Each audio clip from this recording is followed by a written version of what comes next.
بسم الله الرحمن الرحيم. الحمد لله رب العالمين، والصلاة والسلام على النبي الكريم وعلى آله وأصحابه أجمعين ومن تبعهم بإحسان إلى يوم الدين. إخوتي وأخواتي في الله، السلام عليكم ورحمة الله وبركاته. لقد تحدثنا في الأسبوع الماضي عن نبذة من القيم الخلقية والمتطلبات للعلم. وأولا قلنا إن أولى هذه القيم الشعور بالمسؤولية أمام الله سبحانه وتعالى، فالعلماء ورثة الأنبياء، ولا رتبة أعلى من رتبة النبوة، ولا درجة أعظم من درجة الوارثين لهذه الرتبة. وقلنا ثانيا الأمانة العلمية، لأن الأمانة من أخلاقيات العلم، فهي من لوازم الإيمان، ولا إيمان لمن لا أمانة له.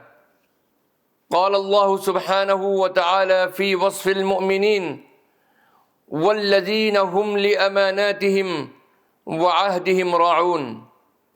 وثالثا التواضع، فالتواضع من أخلاق العلماء، فالعالم الحق لا يدركه الغرور ولا يستبد به العجب، لأنه يدرك بيقين أن العلم بحر لا شطآن له، ولا يصل أحد إلى قراره.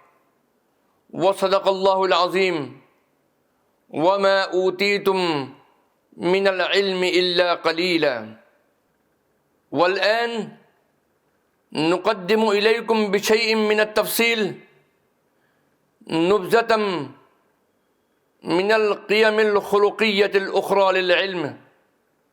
فمن أخلاقيات العلم العزة، ومن أخلاق العلماء العزة التي هي من أخص فضائل المؤمنين.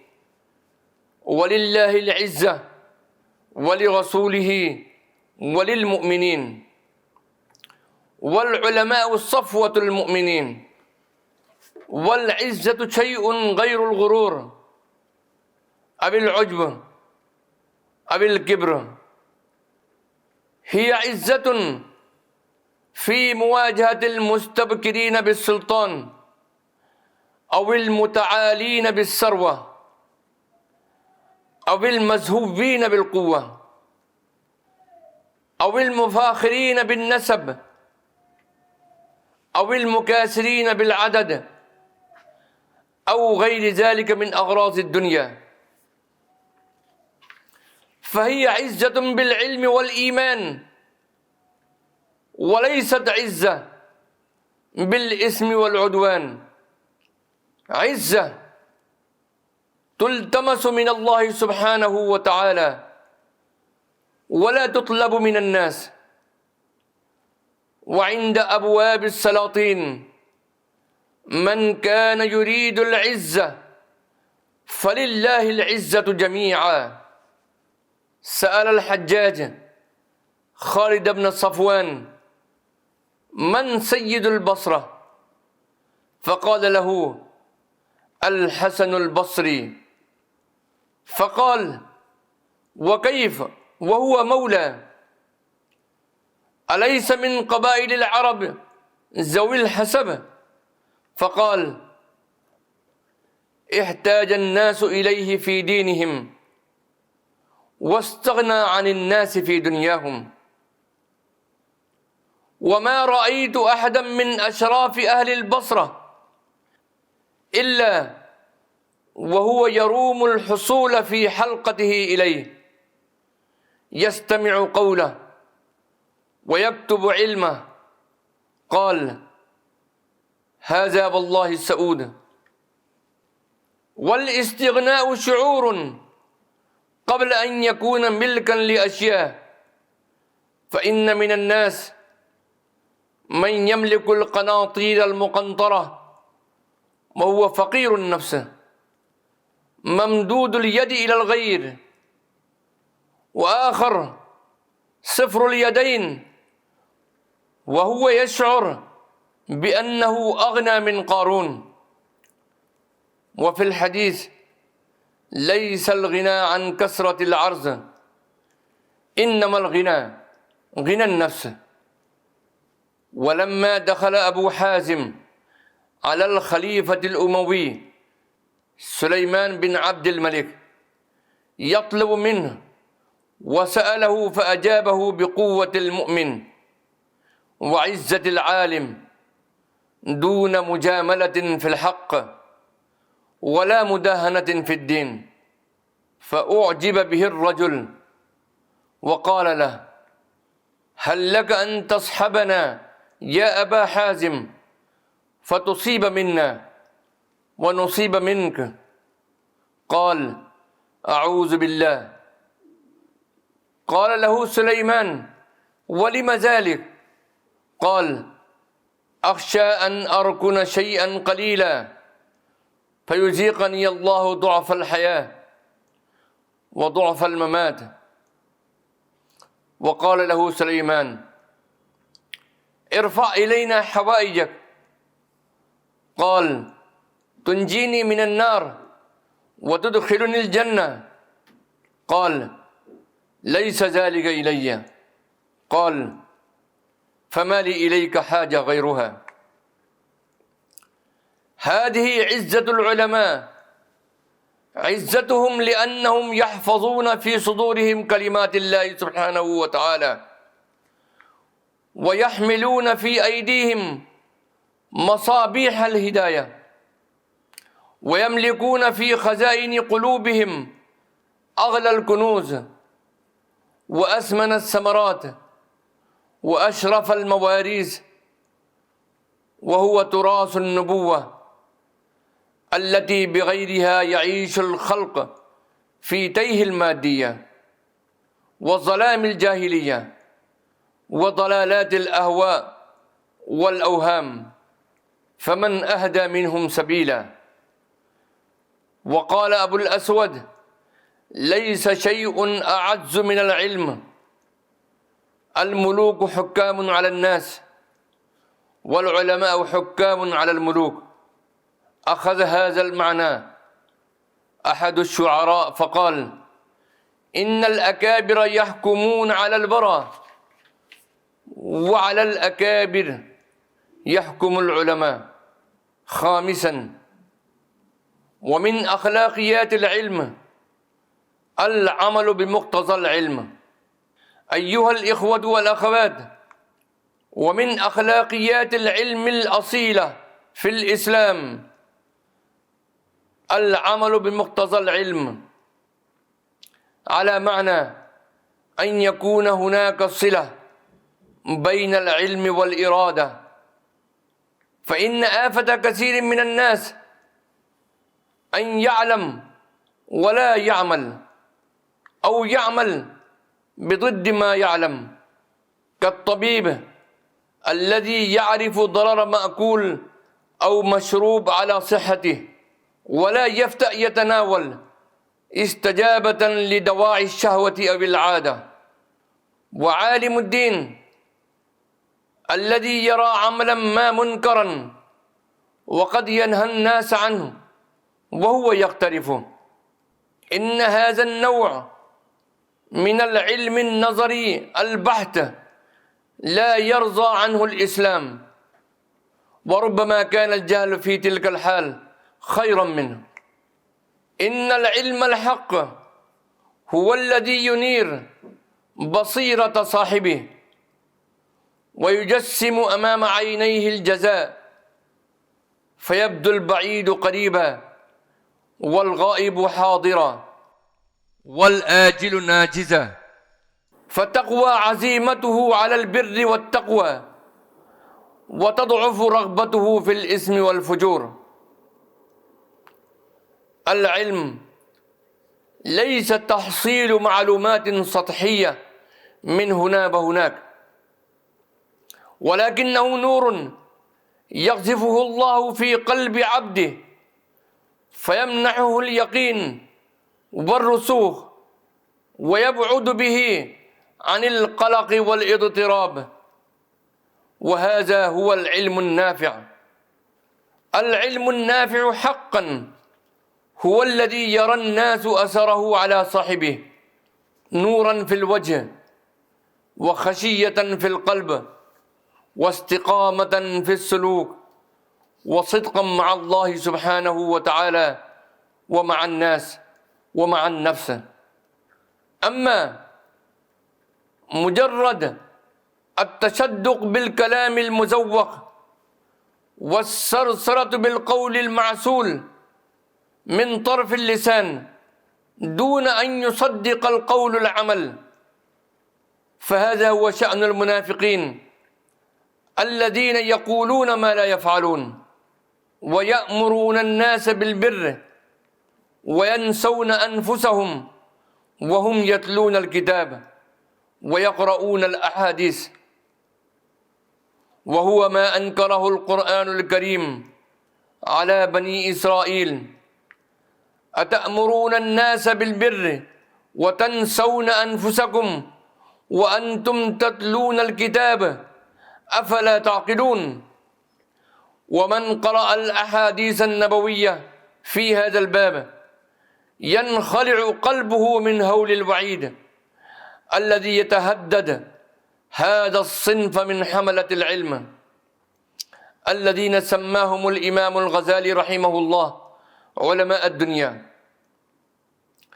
عن أسامة بن زيد أنه سمع رسول الله صلى الله عليه وسلم يقول: يجاء بالرجل يوم القيامة فيلقى في النار فتندلق أقتابه فيدور بها كما يدور الحمار برحاه، فيجتمع أهل النار فيقولون: يا فلان ما شأنك؟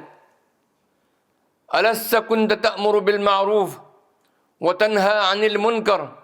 فيقول: كنت آمركم بالمعروف ولا آتيه، وأنهاكم عن الشر وآتيه. هؤلاء الذين يحسنون الكلام ولا يحسنون العمل وينتسبون إلى العلم ولا يقومون بحقه يكونون فتنة على الأمة لأنهم موضع القدوة. وهناك صنفان إذا صلح صلح الناس وإذا فسد فسد الناس: الأمراء والعلماء. ورحم الله الشاعر العظيم الذي قال: يا أيها العلماء يا ملح البلد ما يصلح الملح إذا الملح فسد. وكان رسول الله صلى الله تعالى عليه وسلم يستعيذ بالله من العلم الذي لا ينفع، وهو العلم الذي ينفصل عن الأخلاق لأنه يصبح وبالا على صاحبه، وقد يكون وبالا على من حوله كذلك. فعن زيد بن أرقم رضي الله تعالى عنه أن رسول الله صلى الله عليه وسلم كان يقول: اللهم إني أعوذ بك من علم لا ينفع ومن قلب لا يخشع ومن نفس لا تشبع ومن دعوة لا يستجاب لها. رواه مسلم. وهذا النوع من العلماء الذين تكذب أفعالهم أقوالهم وسريرتهم علانيتهم يمثلون فتنة لجمهور الناس، لأن الناس يتأثرون بالحال أكثر من التأثر بالمقال، حتى قيل: حال رجل في 1000 رجل أبلغ من مقال 1000 رجل في رجل. أيها الإخوة المؤمنون والأخوات، من القيم الخلقية للعلم الحرص على نشر العلم، ومن أخلاق العلماء الحرص على نشر العلم وتبليغه ونفع الناس به، فلا خير في علم يكتم، كما لا خير في مال يكنز، فإنما جعل العلم لينشر كما جعل المال لينفق. وكان النبي صلى الله تعالى عليه وسلم يحض أصحابه على تبليغ ما يسمعونه منه لينتفع به من بعدهم زمانا ومن ورائهم مكانا. ففي حجة الوداع ألقى بيانه العظيم عن الإسلام، ثم قال في ختامه: ليبلغ الشاهد منكم الغائب، متفق عليه. وفي حديث عبد الله بن عمرو رضي الله عنه عن النبي صلى الله تعالى عليه وسلم قال: بلغوا عني ولو آية، رواه البخاري. وقال تعالى: وإذ أخذ الله ميثاق الذين أوتوا الكتاب لتبيننه للناس ولا تكتمونه. وروى أبو هريرة رضي الله تعالى عنه عن النبي صلى الله تعالى عليه وسلم قال: من سئل عن علم فكتمه ألجم يوم القيامة بلجام من نار، رواه أبو داود.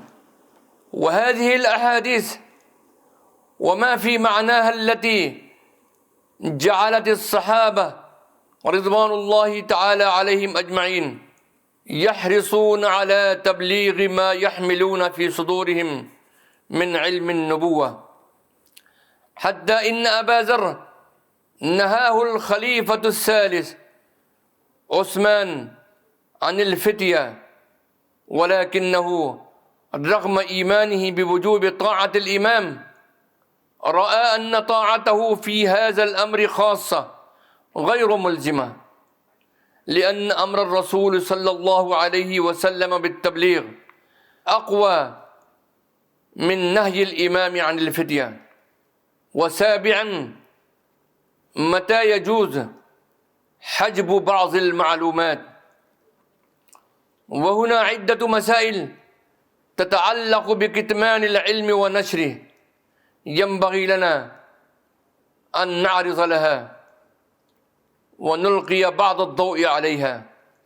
متى يجوز حجب بعض المعلومات؟ الأولى: إن من حق العالم أن يحجب بعض المعلومات عن بعض الناس لمصلحة يراها ولو سئل عنها، لما يترتب على بثها من ضرر أكبر من نفع العلم بها.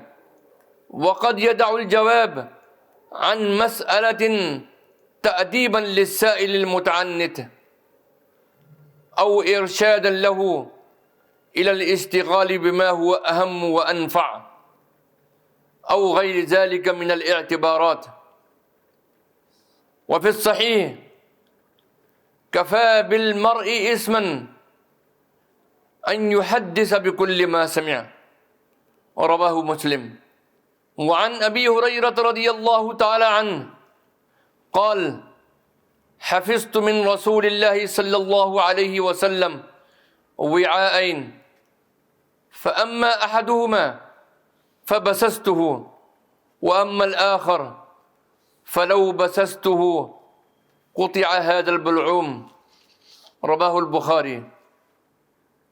وأخيرا، ندعو الله سبحانه وتعالى أن يوفقنا لما فيه رضاه، إنه تعالى قريب مجيب، وهو المستعان، ولا حول ولا قوة إلا بالله. والسلام عليكم ورحمة الله وبركاته.